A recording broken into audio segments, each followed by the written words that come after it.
Bueno, mis hermanos, muy buenas noches. Hoy tenemos nuestro sermón número 13 acerca de esta carta maravillosa a los Gálatas. Maravillosa por el tema, pero pues como hemos visto es una exhortación muy fuerte, un llamado de atención, una reprensión del apóstol Pablo a creyentes que no se ponen en tela de juicio ni se duda de que no sean creyentes, pero que por un descuido y por haber bajado la guardia, por negligencia, por testarudez, estaban abrazando no solo doctrinas que pueden llegar a ser tóxicas, sino que eran heréticas y por eso había un peligro inminente al interior de la iglesia. El día de hoy vamos a ver un tema importante y me gustaría como preámbulo leer apenas el primer versículo que vamos a estar reflexionando el día de hoy.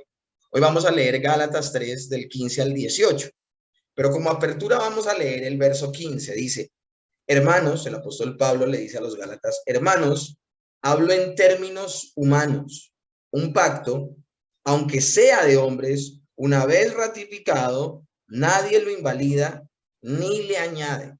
El apóstol Pablo, como se los he repetido en varias oportunidades, hace la defensa clásica de la justificación por la fe, en el capítulo 3 y en el capítulo 4 de Gálatas. Hasta ahora estábamos en la mitad de este discurso que está dando el apóstol Pablo defendiendo la salvación no por las obras de la ley, sino por gracia, por medio de la fe. Y me gustaría leer un texto que vamos a estar reflexionando tanto aquí como al final del sermón. Dice Romanos capítulo 4, verso 13 al 14.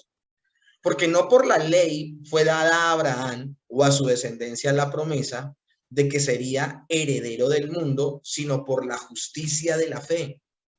Porque si los que son de la ley son herederos, van a resultar la fe y anulada la promesa. Miren la profundidad, mis hermanos, de este texto. Yo creo que a estas alturas ya nosotros manejamos el término de la justificación por la fe.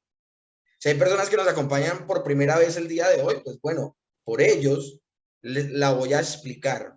Pero creo que ya la mayoría de personas tienen claro el concepto. Justificación significa, es un término legal y es un término donde se habla dentro de la teología que el Señor ve justos a algunos seres humanos no por sus propias justicias, sino por las obras perfectas de Cristo.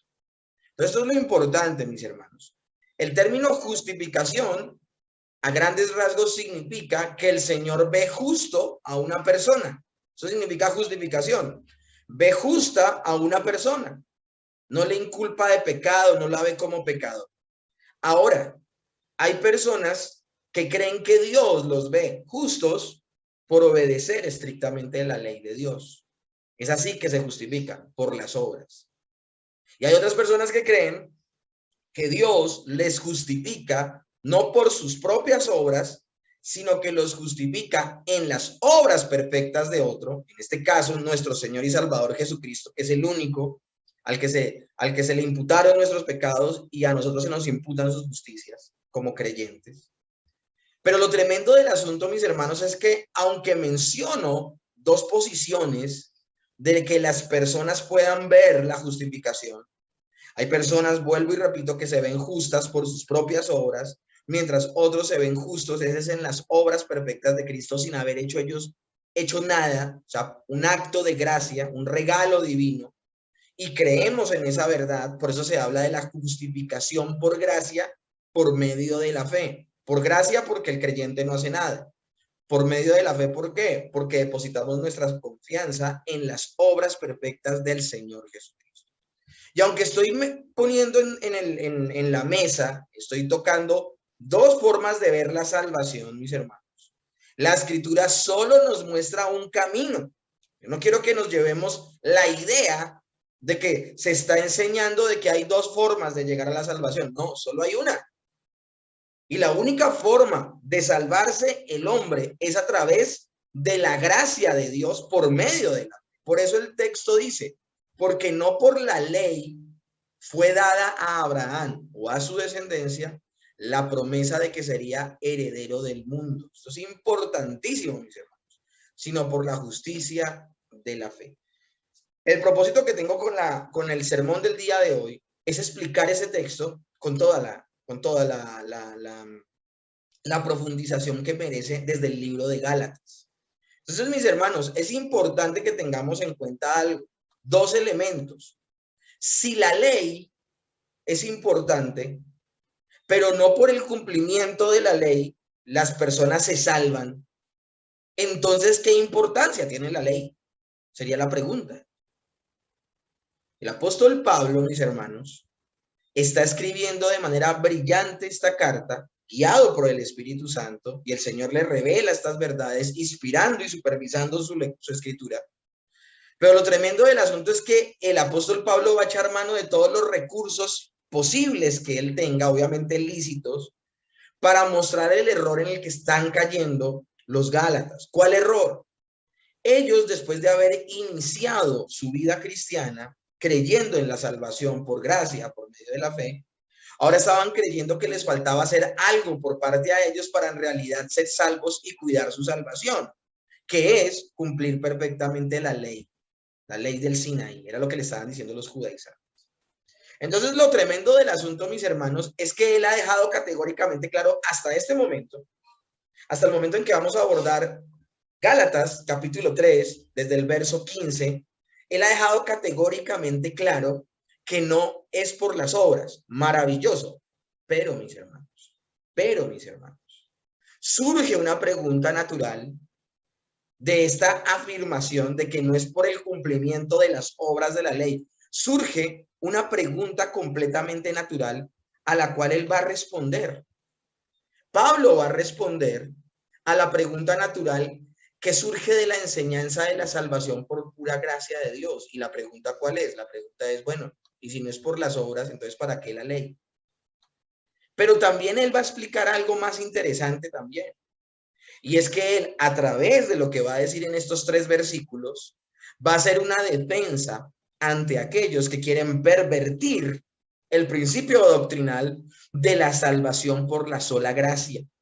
Él quiere destruir las malas interpretaciones que quieren traer herejías a partir de esta enseñanza. La enseñanza de la salvación por gracia, por medio de la fe, tiene muchos detractores, entre ellos los judaizantes, los de esta época del primer siglo, de la iglesia primitiva que estamos estudiando. Los judaizantes se levantan y ellos no les cabe en la cabeza que solo por la gracia la persona se tiene que salvar, entonces las personas tienen que hacer algo para procurar su salvación. Pero por otro lado también hay otros detractores que, mostrando supuestamente un apoyo a la doctrina de la salvación por gracia, lo que hacen es distorsionarla, lo que hacen es torcerla y lo que hacen es enseñar una mentira, una herejía. ¿De qué estoy hablando? De aquellos que dicen que ya que somos salvos, por siempre salvos, nunca perderemos la salvación, cosas que son verdad, que son ciertas. Ya no importa, escúchenme bien, estas personas lo que dicen es que ya no importa lo que tú hagas, que cumplas la ley. De hecho, ya no hay necesidad de esas cosas porque el Señor venció en la cruz al pecado, y aunque tú hagas actitudes pecaminosas por ser tú alcanzado por la salvación del Señor Jesucristo y por sus obras perfectas, ya no importa que tú no vivas en santidad. Esto es otro enemigo latente que tiene la doctrina de la salvación, de la justificación por la gracia por medio de la fe, mis hermanos. Entonces, esto es importantísimo que nosotros lo tengamos en cuenta. Y uno de los grandes representantes de esta doctrina incorrecta son precisamente creciendo en gracia. Creciendo en gracia, esas 3 S significa salvos, siempre salvos. Hay personas que escuchan esta frasecita, salvos, siempre salvos, y de una vez ya sienten esa aversión. Y debería ser así. ¿En cuanto a qué? En cuanto a la mala enseñanza que dictaban los de creciendo en gracia. Ellos deberían de verdad replantearse lo que están enseñando tan mal. Porque ellos lo que dicen es que una vez salvos, siempre salvos, hasta ahí está bien. Eso es lo que dice la Escritura. La Escritura nos habla de que una persona, una vez que ha sido alcanzada por la gracia de Dios, una vez que ha nacido de nuevo, una vez que habita el Espíritu Santo en su vida, nunca más va a caer de la gracia y va a perseverar en la fe. Eso es lo que dice la Escritura. Pero la Escritura nunca dice lo que enseguida dicen los que promueven este movimiento, esta secta, que es una secta, esto no es la iglesia de Dios, tengo que aclararlo. Porque ellos promueven el hecho de que ya no es importante que una persona se guarde en santidad. De hecho, el creyente supuestamente para ellos ya no tiene la obligación de guardar la ley. Y así diga mentiras, y así levante falso testimonio, y así robe y viva una vida inmoral. No importa porque ya Jesús murió por él. Y esto es una completa herejía. Es una completa, ¿cómo podríamos decirlo? Es que es escandaloso siquiera mencionar algo así. Para poder enseñar desde la iglesia algo así, hay que perder de vista muchos textos de la Escritura. Hay que perder de vista muchos apartes de la Escritura.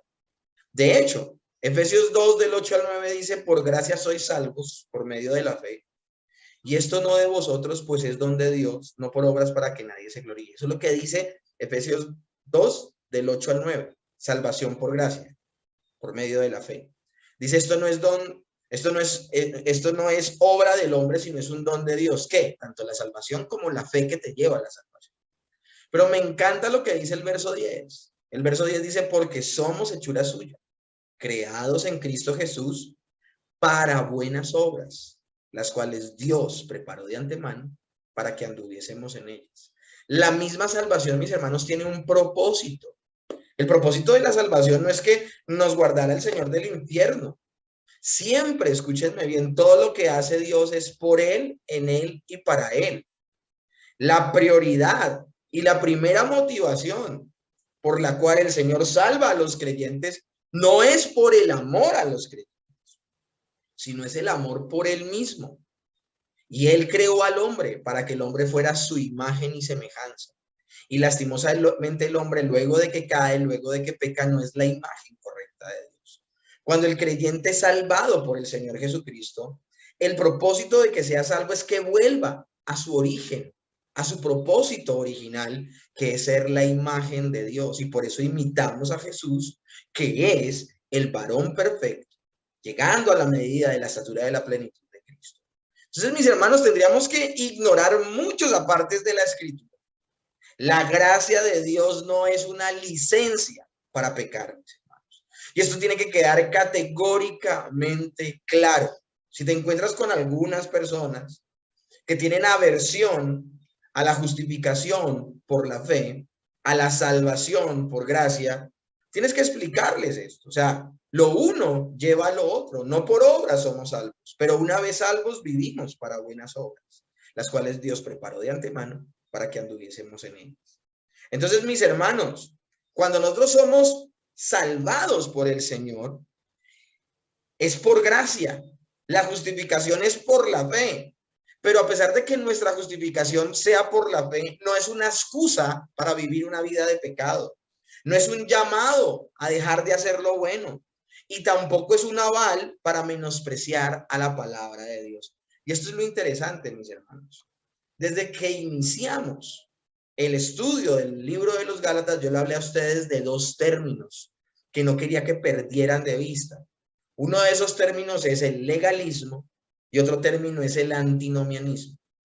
Hay personas que piensan que practican el evangelio poniendo por obra el legalismo. El legalismo es creer que por el cumplimiento estricto de la ley es que yo agrado a Dios. Esa es el resumen del legalismo. Pero por otro lado, el antinomianismo es ese movimiento que existe al interior de muchas iglesias y al día de hoy aún movimientos reformados, esto es increíble, que distorsionan la escritura y aún niegan su supuesta denominación reformada y bíblica al darle una tan pobre interpretación a lo que es la salvación por gracia. Y el antinomianismo son las personas que promueven el hecho de que ya porque somos salvos en Cristo y la escritura dice que somos muertos a la ley, ya no tenemos la necesidad de cumplir la ley de Dios. Entonces, ¿para qué congregarse? Por ejemplo, ¿para qué congregarse? Esa es una idea de antinomianismo. ¿Yo para qué me congrego? Yo puedo hacer la iglesia en mi casa. Yo como varón puedo reunir a mi esposa, a mis hijos, puedo celebrar la cena del Señor y una cosa que uno dice, ¿qué es lo que está pensando esta persona? Hay personas que por una actitud supuestamente muy piadosa, apartémonos ya de creciendo en gracia, que es algo tan escandaloso, pero hay personas que pueden ser antinomianistas de manera muy sutil en ciertas cosas, en ciertas situaciones. No, es que como ahora solo escritura, yo considero que hay muchas personas que han interpretado mal muchos textos de la escritura y hay gente que renuncia a 2000 años de teología y ellos mismos reinterpretan la escritura y ellos mismos le dan una interpretación.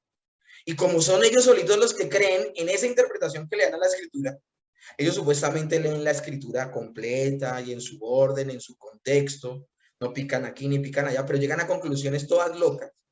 Entonces desaprueban la iglesia que existe al día de hoy. No hay iglesia para ellos como lo suficientemente pura para que ellos se congreguen en ella. Entonces ellos mismos son iglesia y ya no se congregan en ningún lado.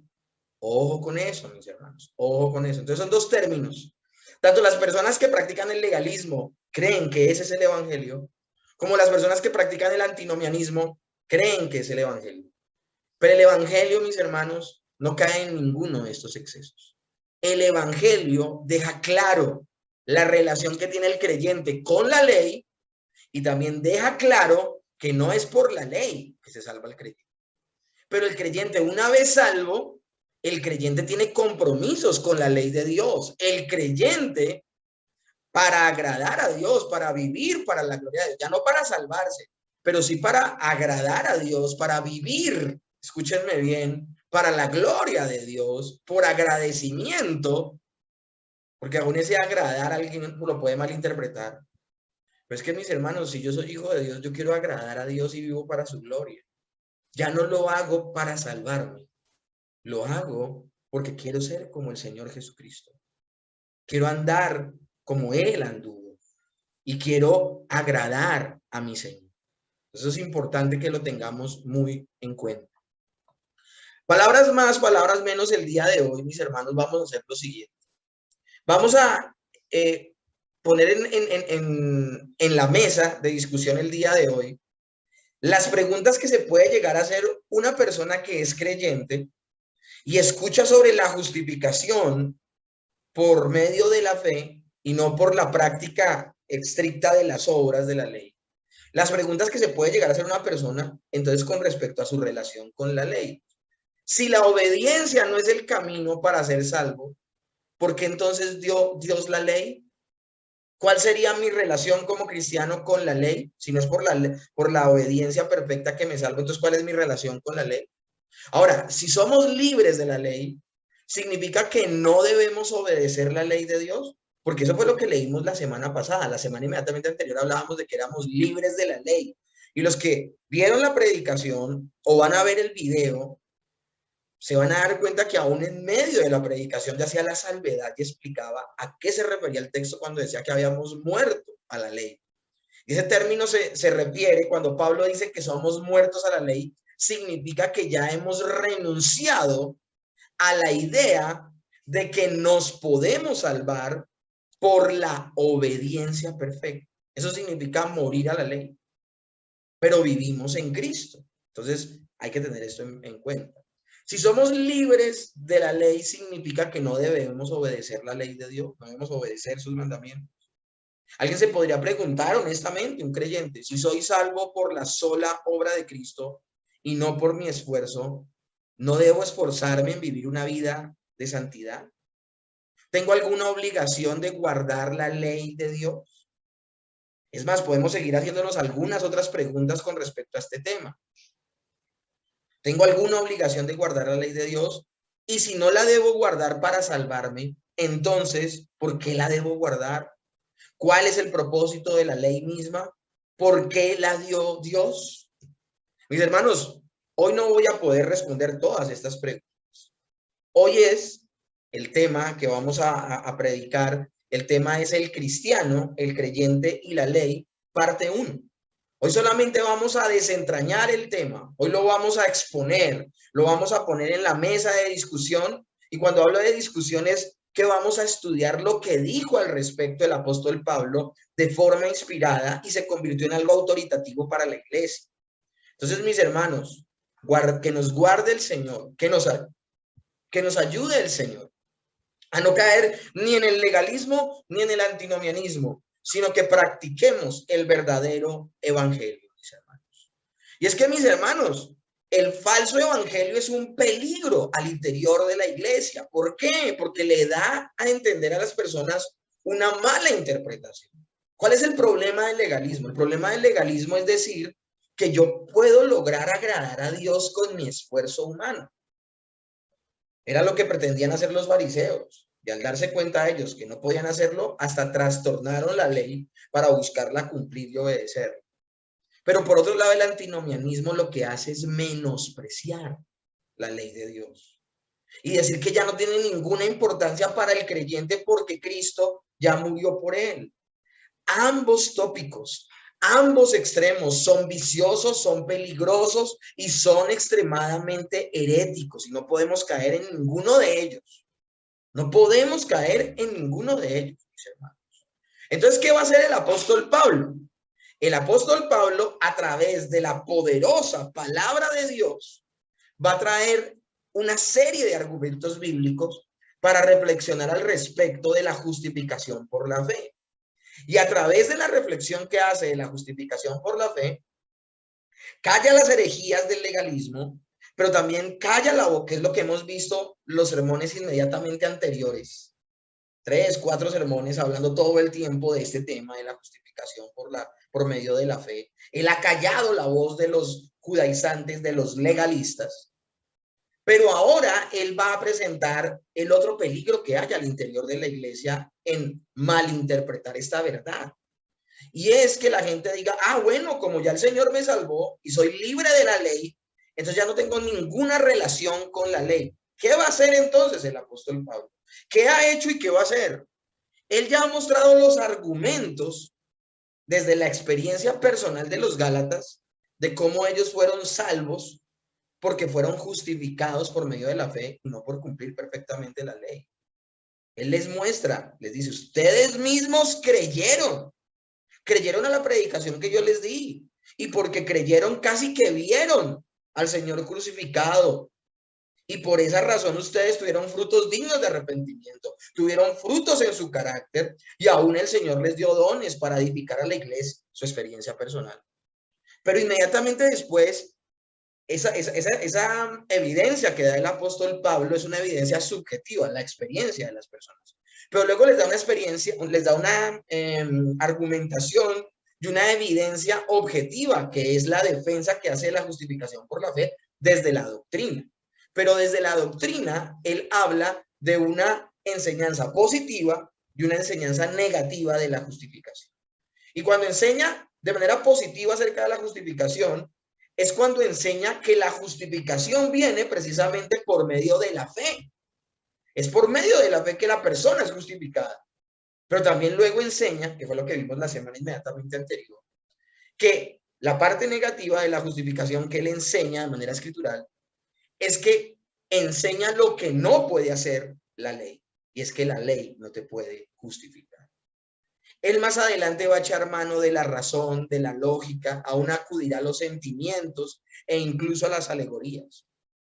Pero el día de hoy, mis hermanos, él va a tocar el tema del otro exceso al interior de esta enseñanza, y es que las personas piensen que porque son salvas por la gracia, ya no tienen ninguna relación con la ley.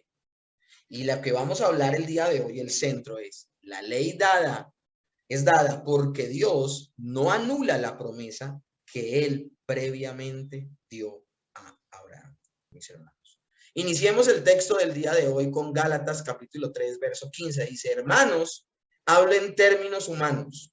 Un pacto, aunque sea de hombre, una vez ratificado, nadie lo invalida ni le añade.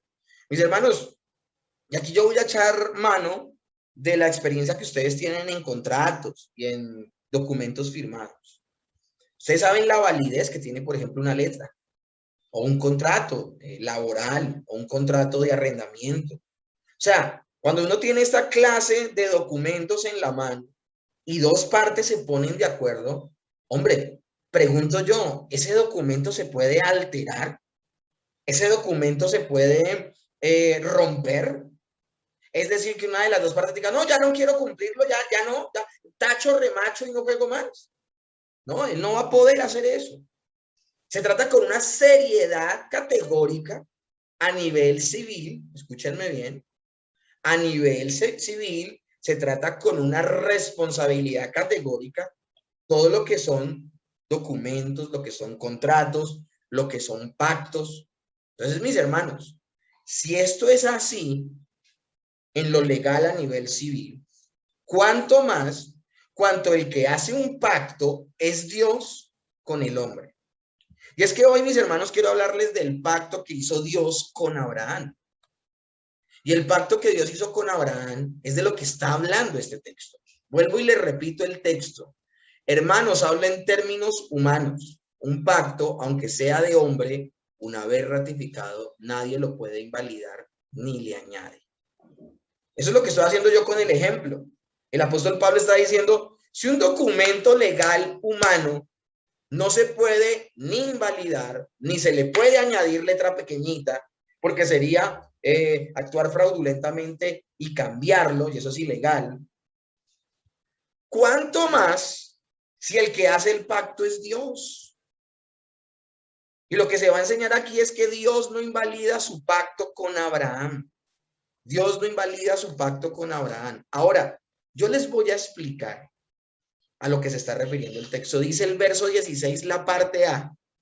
Ahora bien, a Abraham fueron hechas las promesas. ¿Cuáles promesas? Abraham en el capítulo 15 de Génesis, Dios le hace una promesa. Dios le dice a él lo siguiente, mis hermanos.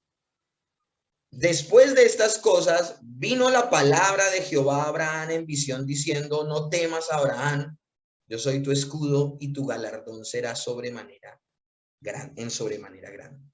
Lo tremendo, mis hermanos, esto es Génesis capítulo 15, verso 1. La única manera que Abraham tenga un nombre es que él pueda tener una descendencia. Y Abraham le dice, de corazón al Señor, le dice, Señor, pues ¿cómo va a ser esto? Si no tengo hijo, estoy viejo, y a mí el que me va a heredar es mi siervo, este Damaseno Eliezer. O sea, aquí ya no hay nada que hacer. ¿Cómo así que no tema?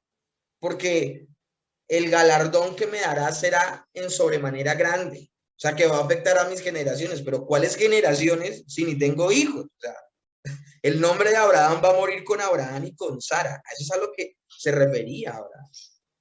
Pero miren lo que le dice el Señor a Abraham.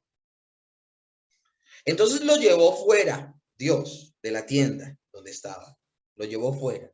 Y le dijo, mira ahora los cielos y cuenta las estrellas. Si es que las puedes contar. Y añadió Dios, así será tu descendencia. Esto es impresionante, mis hermanos.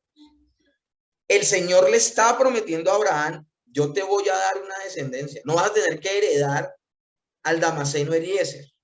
Él no va a ser el que te va a heredar. Ahora, ¿cómo reacciona Abraham ante esa promesa? Dice el mismo Génesis 15, y Abraham creyó al Señor y le fue contado por justicia. Otra versión dice, y el Señor consideró justo a Abraham debido a su fe. Ahora, todos sabemos, mis hermanos, que Abraham cree a las promesas que Dios le da, no porque él tenga una fe especial. Es Dios actuando en el corazón de Abraham para que Abraham pueda creer. Ahora, lo tremendo del asunto, mis hermanos, es aquí donde me quiero meter en el cuento de lo legal, lo importante que es la ley, lo importante que se convierte la palabra de Dios, que Dios diga y que quede escrito, yo haré. Eso es lo importante, mis hermanos. Porque el Señor no solamente está poniendo su palabra, sino que le va a decir a Abraham que haga algo. Y con esto que voy a explicarles acerca de lo que tenía que hacer Abraham, para que Dios mismo se comprometiera, Abraham sabe que Dios es la verdad. O sea, Dios no es hombre para mentir. No es hijo de hombre para arrepentirse. Como él dijo, él hará. Esas verdades las sabe Abraham, pero Dios va a hacer algo que confirme este pacto y lo hace para afirmar su carácter. Porque si algo el creyente debe tener completamente claro, un hombre, una mujer de Dios, un creyente, un cristiano, si algo debe tener claro el creyente es el carácter de Dios, el carácter perfecto de Dios. El verdadero creyente no se le pasa por la cabeza nunca la idea de que Dios me mintió. Nunca el verdadero creyente va a pensar, Dios me engañó.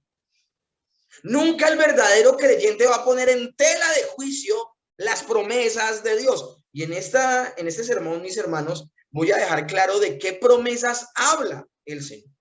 Porque aquí no estamos hablando del carro, la casa y la beca. Aquí no estamos hablando de que viajes por las naciones, de que tengas la plata de la vida, que son las motivaciones por las cuales muchas personas leen Génesis 12, del 1 al 3. No, mis hermanos, estamos hablando de promesas y una herencia espiritual que heredaron los creyentes por estar unidos a Cristo. Pero me estoy adelantando un poco, no quiero llegar todavía hasta allá. Al punto al que voy, mis hermanos, con esto es lo siguiente.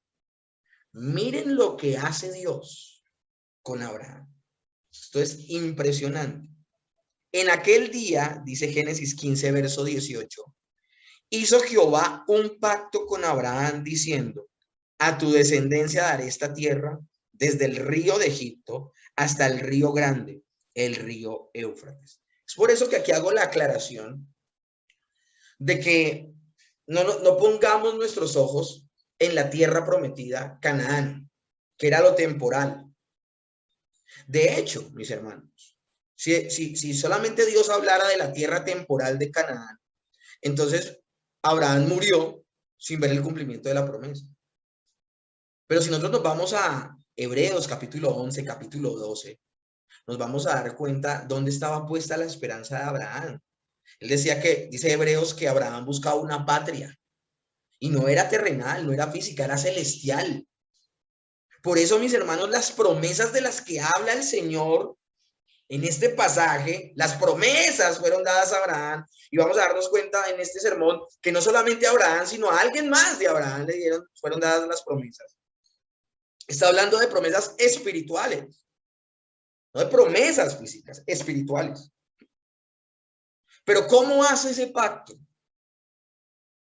Si ustedes leen el pasaje, si leen con cuidado Génesis 15, se van a dar cuenta que el Señor le dice a Abraham, toma ciertos animales, pártelos en dos y pon una mitad a un lado y pon una mitad al otro. Traté de buscar una imagen parecida. Ahí lo que ustedes están viendo es una serie de animales divididos, partidos a la mitad, apartados. Y hay un camino de sangre en la mitad de ellos. Y Dios le dice a Abraham, luego de que hayas hecho eso, yo pasaré por en medio de esos animales. Lo que se cree culturalmente con este pacto, no hay mucho que pueda uno de pronto sacar, los comentaristas bíblicos, es muy poca la información que se tiene, pero la que se tiene que es veraz, lo que dice es que esa era una forma de pactar que tenían en aquella época los hombres. Los hombres tomaban animales, los partían a la mitad, y luego cada una de las partes que se comprometía a hacer algo, ya sea en un pacto, ellos pasaban por la mitad. Y lo que estaban diciendo con eso es, si yo rompo este pacto, que yo termine como estos animales, partido a la mitad y destruido. Esto no fue una demanda de Abraham, porque Abraham le creyó a Dios y le fue contado por justicia. Esto es algo que Dios mismo dice. Por eso es que la escritura dice, juró por sí mismo. Hombre, o sea, si yo no cumplo lo que estoy diciendo, y dice que la presencia de Dios pasó por en medio de los animales, no Abraham. Dice Abraham que él tenía que espantar las aves de rapiña que querían comerse los animales muertos, porque duró mucho tiempo esperando a ver qué sucedía, cuando la misma presencia de Dios, esa luz, esa nube, pasa por la mitad de los animales. Es una cosa impresionante, el Señor comprometido. A eso es a lo que se refiere la Escritura, cuando habla de que a Abraham le fueron dadas las promesas, mis hermanos. El pacto fue con Abraham. Las promesas fueron hechas a Abraham. Pero mis hermanos, el texto dice algo más y me lo reservé, por eso solo le leí Gálatas 3:16, la parte A. Me reservé la segunda partecita para que la podamos disfrutar todos. Ahora bien, a Abraham fueron hechas las promesas y a su simiente. No dice y a las simientes, como si hablase de muchos. Y lo dejo ahí, yo sé que ustedes lo pueden leer, pero lo dejo allí. Porque el pasaje lo que está diciendo, mis hermanos, es que las promesas fueron hechas a Abraham, pero no solo a Abraham, sino a alguien más.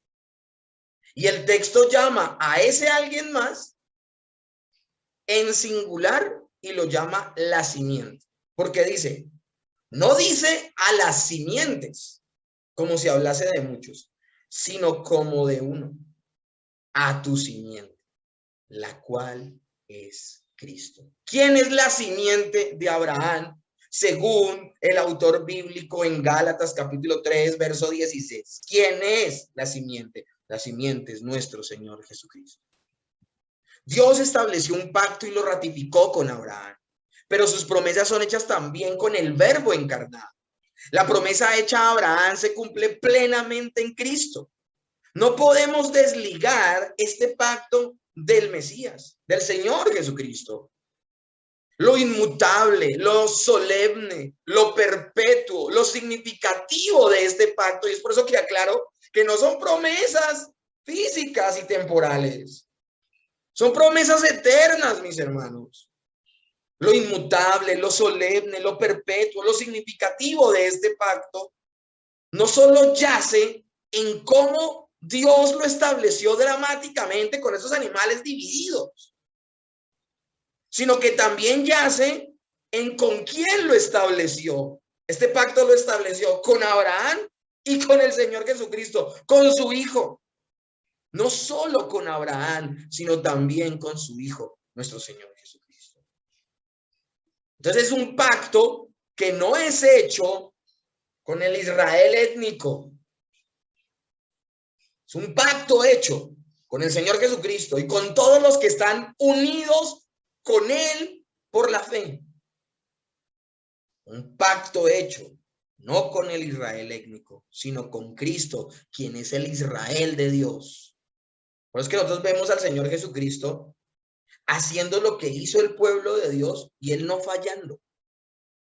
Ese pueblo que duró 40 días observando la tierra prometida y no le creyó a Dios, y por eso tuvo que vivir 40 años en el desierto y se la pasó todo el tiempo pecando. Vemos al Señor Jesucristo 40 días en el desierto y nunca pecó. Donde falló Israel, el Señor Jesús no falló. Y vamos a verlo en muchas formas. Vamos a ver cómo el Señor Jesucristo aún es el perfecto Adán, porque en un jardín como el Getsemaní, Él no peca como Adán pecó en el jardín del Edén. Una cosa impresionante, mis hermanos. Entonces el Señor no solamente, Dios no solamente está haciendo un pacto con Abraham, sino que está haciendo un pacto con el Señor Jesucristo y con todo aquel que esté unido a Cristo Jesús. Leamos nuevamente el pasaje, ya que les he explicado. Ahora bien, a Abraham fueron hechas las promesas y a su simiente. No dice a las simientes, como si hablase de muchos, sino como de uno, a tu simiente, la cual es Cristo. Entonces, mis hermanos, debemos tener en cuenta que la única manera de ser herederos de manera plena, espiritual y eterna de las promesas hechas a Abraham es estar unidos a Cristo. Por eso es que 2 Corintios puede decir en el capítulo 1, en el verso 20, porque todas las promesas de Dios son en Él. ¿Y quién es Él? En Cristo. Son en Él, sí. Y en Él, ¿en quién? En el Señor Jesucristo. Amén. Por medio de nosotros para la gloria de Dios. Porque todas las promesas de Dios son en el Señor Jesucristo, sí, y son en el Señor Jesucristo. Amén. Promesas no temporales, mis hermanos. Promesas eternas. Promesas de vida eterna, mis hermanos. Son preciosas, grandísimas promesas, pero hay que aclarar, mis hermanos, son promesas espirituales. Y es triste, mis hermanos, que yo tenga que hacer esta clase de aclaraciones porque estamos en una época donde pulula el evangelio de la prosperidad, donde se enseña que el Señor Jesucristo murió para que tú tengas una casa, para que se realices personalmente o para que tengas poder. Señor Jesucristo no murió por eso, mis hermanos. Mateo capítulo 6, verso 19 dice, no os hagáis tesoros en la tierra donde la polilla y el orín corrompen y donde los ladrones minan y hurtan. La misma escritura, el Señor Jesús decía, ¿de qué le sirve al hombre ganar al mundo si pierde su alma? Saquémonos de la cabeza que las promesas que Dios nos ha dado son materiales. Hombre, claro que sí. Nosotros acudimos al Señor y le pedimos provisión. Hombre, claro que sí, oramos a Él. Lo hemos hecho esta semana por nuestros hermanos que han estado enfermos o se han accidentado. Claro que acudimos al Señor porque dependemos de Él como sus hijos y Él nos ayuda en su infinita misericordia. Pero mis hermanos, eso lo hacía Dios sin la necesidad de que Jesús muriera. Miren al Señor Jesús sanando enfermos, alimentando a los hambrientos, limpiando a los leprosos, haciendo saltar a los cojos, haciendo hablar a los mudos. Él no había muerto en la cruz. Es un acto de misericordia ese cuidado que Dios tiene por nosotros. Pero es que lastimosamente, mis hermanos, hay que hacer estas aclaraciones y hablar de que las promesas son espirituales, esas que heredamos por estar unidos a Cristo por el maldito evangelio de la prosperidad, donde se le promete a las personas el mundo entero porque Jesús murió en la cruz. Mis hermanos, esa no es una visión correcta acerca del evangelio, acerca de la obra de Cristo. Y hay que dejarlo categóricamente claro para que entendamos a qué se refiere el pasaje de Gálatas 3 del 15 al 18. Mis hermanos, estamos en un tiempo donde se enseña desde el evangelio maldito de la prosperidad a depositar toda la confianza en lo temporal, en el aquí y en el ahora. Es un falso evangelio porque el verdadero evangelio impulsa al creyente es a pensar en términos de eternidad. En términos de eternidad. Mateo 6:33 dice más, buscad primeramente el reino de Dios y su justicia y todas estas cosas os serán añadidas. Es verdad, el Señor dijo, el Señor es mi pastor y nada me falta. Hablando en términos de dependencia, hablando en términos de buscar humildemente la ayuda de Dios. Pero mis hermanos, luego de todo lo que hemos estudiado desde el libro de Gálatas, el texto de Mateo 6 sí que tiene significación. Mas buscad primeramente el reino de Dios y su justicia. El término del que está hablando es de que seamos justificados en Cristo. Recuerden lo que vimos la semana inmediatamente anterior. Dice que los fariseos, los judaizantes, menospreciaban la justicia de Dios. ¿Y cuál es la justicia de Dios? Que Jesús vino, vivió una vida perfecta, ofreció un sacrificio perfecto y por su obra perfecta el creyente es salvo. Los fariseos renunciaron a la justicia de Dios, no la aceptaron y procuraron la suya propia. Procuraron ellos mismos presentar buenas obras, fallando en este intento, porque por más que una persona cumpla la ley, él ya nació pecador. Nadie puede cumplir perfectamente la ley porque heredamos de Adán la corrupción y la culpa. Una persona que se esfuerce toda la vida por cumplir perfectamente la ley no será una obediencia perfecta porque él ya es culpable en Adán. Ahora, no va a poder cumplirla perfectamente porque siempre tendrá en su corazón una inclinación a pecar que le pasará factura. Entonces, mis hermanos, claro que Mateo toma una proporción impresionante aquí. Busquemos primeramente el reino de Dios. ¿Cómo llegamos al reino de Dios si no es por el mediador, por nuestro Señor Jesucristo? Y su justicia, pero es que somos justos es en Él. Mis hermanos, procurar la salvación por obras es como construir nuevamente la Torre de Babel y tratar de llegar al cielo construyendo piso por piso a punta de ladrillo. No se puede, sencillamente no se puede.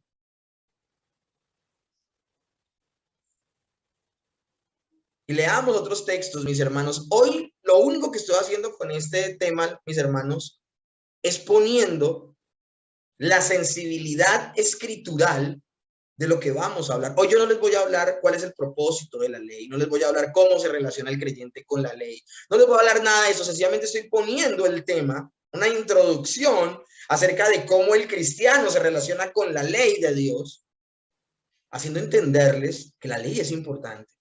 Lo que Dios ha dicho, lo que ha dejado escrito es importante. Aunque por ella, por la ley, no nos salvamos, es importante.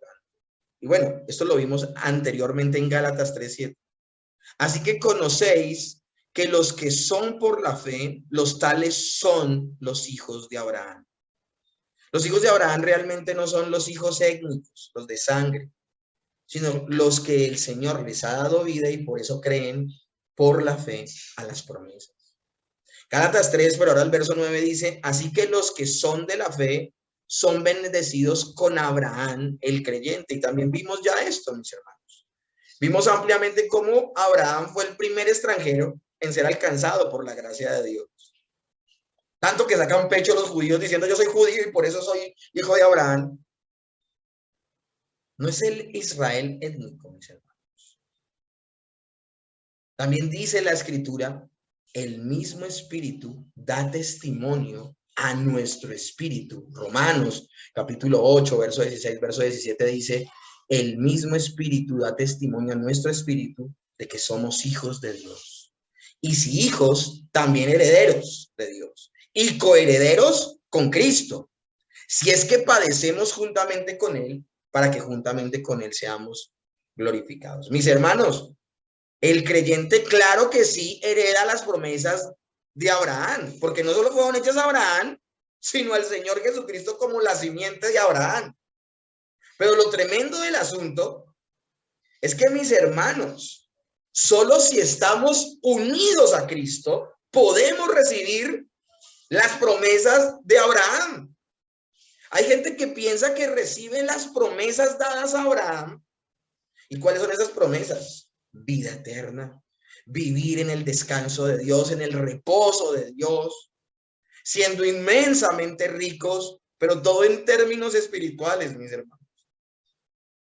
Y hay gente que piensa que hereda todas estas promesas de forma temporal y porque son israelitas étnicos. Miren que la ley sí es importante, pero al leerla, que no haya un velo en nuestros ojos que nos impida ver la verdad de la interpretación escritural. Para que en Cristo Jesús la bendición de Abraham, eso lo vimos la semana inmediatamente anterior, así terminamos la semana inmediatamente anterior. Para que en Cristo Jesús la bendición de Abraham alcanzase a gentiles a fin de que por la fe recibieran la promesa del Espíritu. Vuelvo y repito, el primer gentil alcanzado, el primer extranjero alcanzado por las promesas de Dios fue el mismo Abraham. Y de un extranjero, de un gentil, de un impío, como dice la misma escritura, se levantó el pueblo de Dios. ¿Por qué ese énfasis de que se tiene que cumplir la ley y de que son los judíos? No, mis hermanos, para nada. Ahora, lo tremendo del asunto, mis hermanos, y con este texto voy a estar cerrando esta reflexión. Miren lo que dice Gálatas 3, el verso 17, inmediatamente después de que ha dicho Pablo de que la simiente de Abraham es Cristo. Dice, y esto digo, la ley creada 430 años después no abroga un pacto previamente ratificado por Dios para invalidar la promesa. Vuelvo y leo. La ley creada 430 años después no abroga un pacto previamente ratificado por Dios para invalidar la promesa. Mis hermanos, el Señor le promete a Abraham todas estas bendiciones y se las prometió condicionado en algo. O sea, el Señor le dijo, te prometo esto, pero tú tienes que hacer aquello. No, fue una promesa incondicional. Solo hasta que lleguemos a Génesis capítulo 17 es que se va a ver la circuncisión, donde Dios le va a decir a Abraham, anda delante de mí, sé perfecto y circuncídate. La primera vez que se va a hablar de una promesa condicionada. Una cosa interesantísima. Pero en Génesis 15, que es lo que estamos reflexionando hoy, el Señor se compromete de la forma en que les acabo de demostrar que se comprometió con Abraham. Voy a hacer de ti una nación grande, te bendeciré. Tu galardón será en sobremanera grande. Te voy a dar un hijo, te voy a dar una descendencia como las estrellas, como la arena que está en la orilla del mar. ¿Y qué condición le pidió Dios a Abraham? Ninguna. Es un pacto basado en la pura gracia de Dios. Voy a hacer todo esto contigo, Abraham, porque me agradas, porque hallaste gracia a mis ojos. Ahora, Abraham, ¿por qué haya gracia a los ojos de Dios? ¿Tenía algo de extraordinario? No. Aún la gracia por la cual es aceptado Abraham delante de Dios está condicionada a la venida del Señor Jesucristo muchos años después, en una promesa. Esa promesa que Dios le hizo a la mujer, a la serpiente, perdón, de la mujer se levantará uno que acabe con este pecado, con esta muerte, con esta maldad. Se iba a levantar de Abraham, por eso se llama la simiente de Abraham. Y les estoy explicando esto para que entendamos el bendito versículo 17. Y esto digo, la ley creada 430 años ¿después de qué? Después de esto que estamos hablando, después de las promesas. Dios le promete a Abraham todo esto sin ninguna condición, por gracia. Pero dice el texto que la ley, que luego iba a venir con Moisés, no abroga ese pacto hecho basado en la gracia. La ley no abroga la gracia. Ahora, algunos han dicho, Pablo se equivocó con el tiempo que dio, 430 años. Y si somos nosotros ortodoxos, el tiempo que pasó entre Abraham, entre esa promesa que Dios le hace a Abraham en Génesis 15, hasta que Dios le da a Moisés la ley en el Sinaí, fue como 600 años, no 430. Entonces aquí hace referencia al apóstol Pablo, porque el apóstol Pablo no se está equivocando. Y no se está equivocando, ¿por qué? Porque él está siendo inspirado por Dios. Dios está supervisando la lectura de la carta a los Gálatas. Y a él se le está revelando verdades. Lo interesante del asunto, mis hermanos, es que se dice 430 años después fue dada la ley. Está hablando desde el momento en que llegó Jacob, llamándose Israel, a Egipto y muere. Desde ese momento hasta que se le da a Moisés la ley. ¿Por qué ese énfasis?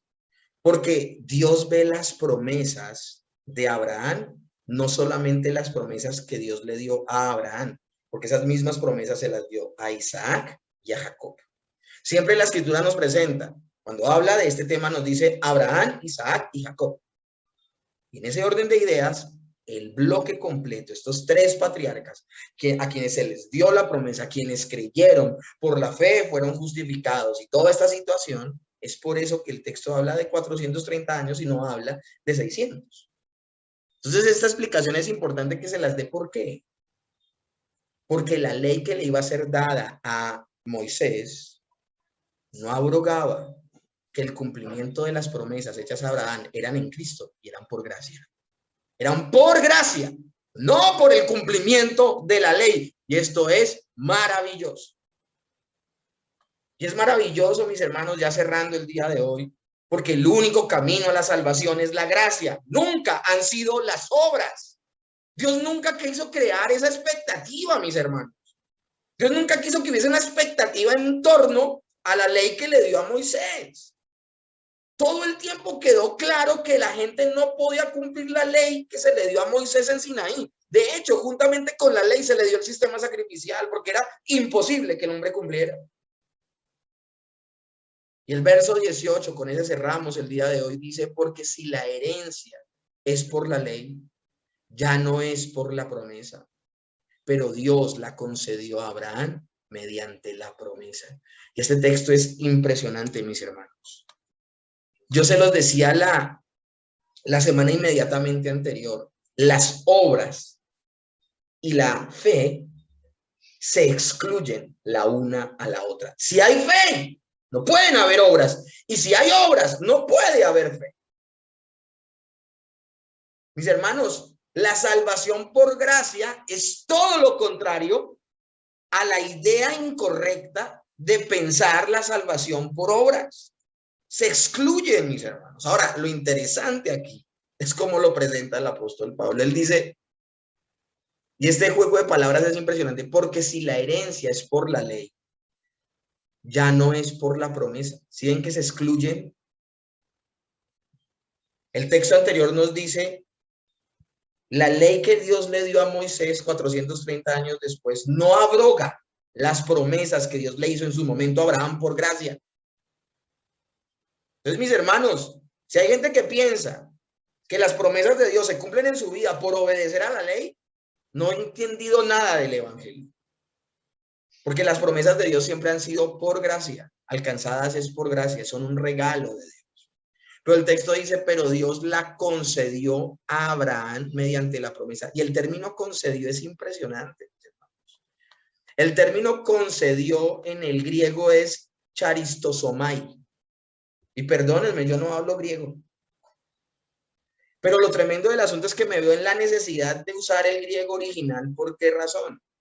Porque el término charistosomai inmediatamente es asociado con charisma o carisma, que significa regalo. Cuando dice, pero Dios concedió las promesas a Abraham, concedió, está diciendo, mis hermanos, que fueron un regalo. Abraham no se ganó el derecho de que se le dieran las promesas, fue un regalo. Por eso lo que podemos decir es que nadie está más allá de la gracia de Dios, mis hermanos. La gracia es la protagonista en la salvación del ser humano. Y la salvación que se le ha concedido al ser humano es un regalo inmerecido. El hombre no hizo nada para ganarse la salvación. Por esa razón, mis hermanos, es que los Gálatas son unos insensatos si siguen perseverando en la idea de quererse salvar por el cumplimiento expreso de la ley. Los Gálatas no tienen delante de sí dos caminos. Se los decía yo al principio del sermón, mis hermanos. No se trata de que, porque yo expliqué dos fenómenos y dos formas de entender la salvación, una completamente bíblica y una completamente herética, eso no quiere decir que haya dos caminos. Tampoco quiere decir que sea la combinación de las obras y de la gracia, porque acabo de decirles que la gracia y las obras se excluyen entre sí. Donde hay obras no hay gracia y donde hay gracia no hay obras. Los Gálatas solo tenían un camino enfrente de ellos, la gracia de Dios. Romanos capítulo 11 lo vuelve a repetir el apóstol Pablo en otras palabras. Y si por la gracia, luego no por las obras. Miren cómo se excluyen entre sí. Si hay gracia, no por las obras. De otra manera, la gracia no es gracia. Y si por las obras, ya no es gracia. De otra manera, la obra ya no es obra. Una manera un poco compleja de decir que la gracia y las obras se excluyen entre sí. Si una vida se la ha jugado, si una persona se la ha jugado para procurar su salvación por obras, uno, no la va a obtener y dos, se va a perder. Y tres, no va a conocer la gracia de Dios. Pero la persona que por haber tenido vida espiritual entiende que no es posible que él se salve a sí mismo, dependerá completamente de Jesús y por la gracia de Dios será justificado en las obras perfectas de Cristo. En ese orden de ideas, a Dios sea toda la gloria y majestad, mis hermanos. Terminamos con el texto que comenzamos. Romanos capítulo 4, verso 13 al 14, porque no por la ley fue dada a Abraham o a su descendencia la promesa de que sería heredero del mundo, sino por la justicia de la fe. Creo que ahora ya lo entienden mejor después de la explicación. Porque si los que son de la ley son herederos, vana resulta la fe y anulada la promesa. La ley debe tener entonces, mis hermanos, otro propósito. Si el propósito de la ley no era salvarnos, la ley tiene otro propósito entonces, mis hermanos. Uno diferente de la promesa. Promesa hecha por gracia a Abraham. Promesa hecha por gracia a su simiente. Su simiente es Cristo. Este propósito de la ley, mis hermanos, lo estaremos exponiendo precisamente la próxima semana.